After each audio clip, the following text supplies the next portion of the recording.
আসসালামু আলাইকুম। Hi viewers, আমি জীবনে অনেক জায়গায় ঘুরেছি, অনেক মাজার, সমুদ্র, সাগর, বন, নদী, পাহাড়। আজ আইছি বগুড়া মহাস্থানগড়ে এই মাজার দেখতে। তো এই মাজারের আমার একটা জিনিস খুব ভালো লাগলো, অত্যন্ত পছন্দ হলো। সেটা হচ্ছে যে সমস্ত মাজারে অনেক রকম কাজ কাম হয়, অবশ্যই এখানেও কিছু কিছু হয়।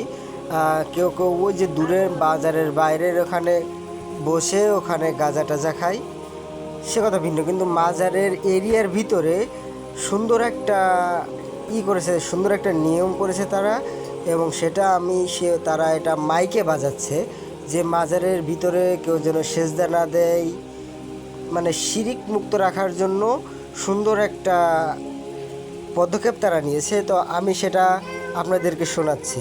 বাণীর রাহিম ঐতিহাসিক মহাস্থান হজরত শাহ সুলতান বলখি মাহি সওয়ার রহমাতুল্লাহ এর মাজার ও মসজিদে আগত সম্মানিত সকলকে আন্তরিক শুভেচ্ছা ও সালাম। এই যে এখানে গাঁজা আসসালামু খাচ্ছে। আলাইকুম।